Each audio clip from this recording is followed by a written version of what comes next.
Al mismo tiempo que estaba escribiendo Maurice Joly,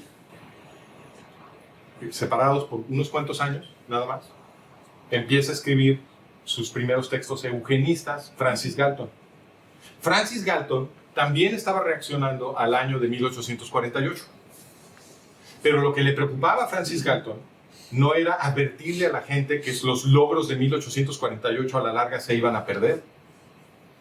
Por el contrario, a Francis Galton le preocupaba que el efecto de 1848 fuera una democracia exitosa en Occidente. Él lo que quería era destruir la democracia.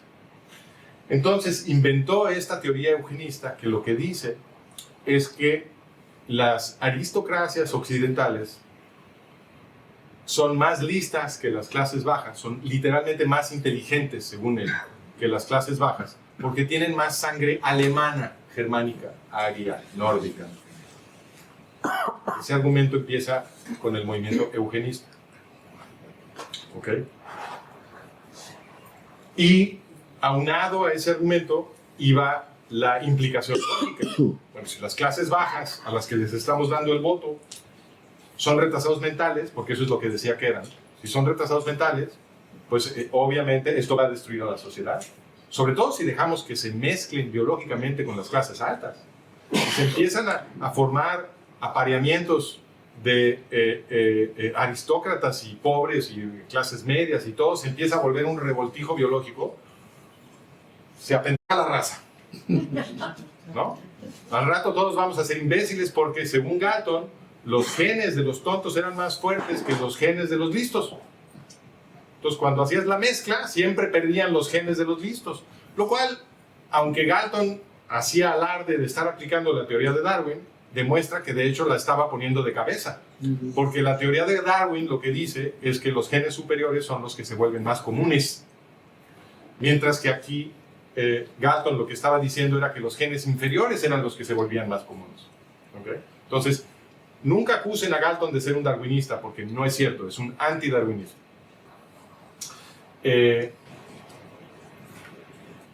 Estas ideas de Galton, de hecho, vienen de la antigüedad clásica, vienen de las sociedades antiguas de Grecia y Roma.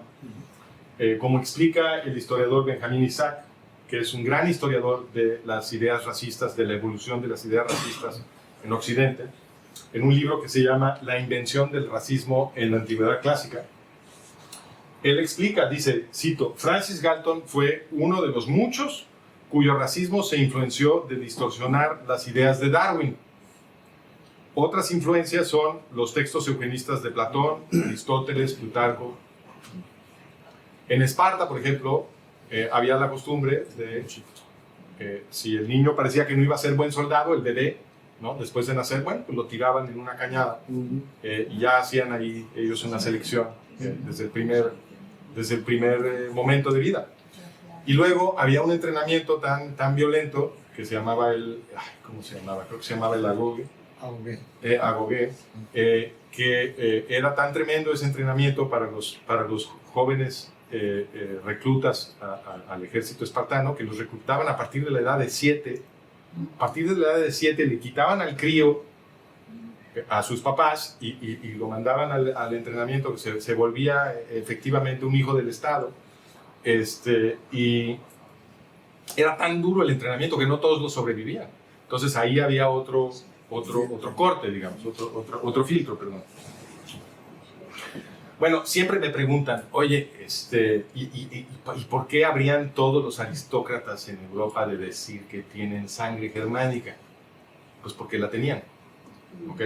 La aristocracia, este es un mapa hecho por Madison Grant, que fue un eugenista estadounidense muy importante, en donde, según él, la mancha roja, lo rojo te está diciendo dónde hay más sangre germánica, ¿no? No todos estaban de acuerdo, hubo otros mapas. El punto es nada más mostrarles que esto se publicaba, esto era una cosa corriente, o sea, había muchos libros así, y se enseñaba en las universidades, ahorita les explico eso. Pero entonces ellos decían, no, es que la crema innata, ¿no?, de la aristocracia occidental europea, esos son alemanes. ¿Por qué decían eso? Decían eso porque estaban conscientes de la historia de Europa. Cuando Desde que eran grecorromanos, las élites de poder en Europa siempre han estado obsesionados con el estudio de la historia. Y esto no ha cambiado. Y entonces ellos entendían que cuando el Imperio Romano Latino, el Imperio Romano Occidental, que tenía su capital en Roma, recordemos, el oriental tenía su capital en Constantinopla, pero cuando el occidental tiene, por ahí acercándonos al año 500, finales del siglo V, se empieza a desmoronar la estructura política del Imperio Romano Occidental, y son aristocracias castrenses, militares germánicas, las que se van quedando con el gobierno de lo que habían sido las provincias occidentales del Imperio Romano. Y pues empiezan ellos ahora a oprimir a los mismos pobres diablos de nuestros abuelos, que antes habían sido oprimidos por los romanos. Y también hubo una fusión ahí de las aristocracias germánicas y romanas. Y entonces tenemos en el norte de Italia ostrogodos y luego también lombardos, visigodos aquí, en lo que ahora es Francia, Países Bajos y Alemania, francos, otro pueblo germánico, anglosajones y luego también normandos. Los anglosajones son la fusión de dos pueblos germánicos, los normandos son un tercer pueblo germánico que también invade las Islas Británicas después y se fusiona luego con la aristocracia anglosajona. Y en el norte los pueblos escandinavos, ¿no? Entonces, y hay un reparto de tierras que se hace después, por ahí del año 800, cuando Carolus, que los historiadores insisten en recordar con el apodo que le dieron de Magno, ¿no? Carlomagno, un rey alemán, un rey franco que habló alemán hasta el día que se murió. Él conquista un cacho enorme de lo que había sido el Imperio Latino Occidental. Entonces el Papa León III dice: este es el momento de revivir el Imperio Romano. Y entonces corona a Carlomagno sacro emperador romano y revive la estructura, por lo menos ideológica y en ciertos aspectos administrativa legal del Imperio Romano, que era una tradición que la Iglesia había estado custodiando, esperando el momento de poderla revivir, ¿no? Entonces eso se hace aquí, se revive el Imperio Romano. Y en este momento Carlomagno hace un reparto de tierras a sus aliados que le ayudaron a conquistar todo este enorme territorio, y uno se vuelve barón de allá, otro marqués de por aquí, otro es conde, duque, etc. Y se reparten estos grandes latifundios, y entonces lo que conocemos como la nobleza europea nace en este reparto de latifundios, y esos son los nobles de Europa. No todos hablan alemán hoy, pero todos vienen de este proceso histórico. Entonces ellos entendían eso, las aristocracias modernas en el siglo XX conocían esta historia, todos sabían que tenían una alcurnia germánica, y entonces ese recuerdo de todos venimos de alemanes se vuelve como el pegamento ideológico para unirlos tras fronteras en un esfuerzo internacional de destruir la democracia moderna, ¿okay? Y entonces, ¿qué hicieron? Que la teoría medieval de la sangre azul, que decía que los aristócratas tenían que gobernar a todos los demás porque supuestamente tenían una mejor sangre, ¿no? En ese estrato social, simplemente ese viejo vino lo vierten en botellas nuevas pseudocientíficas, y ahora en vez de decir sangre empiezan a decir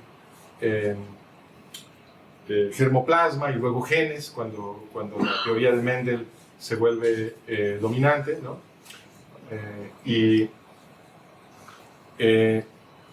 Empiezan a defender el esfuerzo por eliminar los logros en términos de derechos políticos, derechos civiles, derechos humanos, que estábamos logrando todos en Occidente, ¿no? Echar eso para atrás lo empiezan a justificar con estos argumentos eugenistas, de que no, es que la sociedad se va a colapsar si esta gente que son retrasados mentales gobiernan y votan y además se mezclan, los genes de ellos nos van a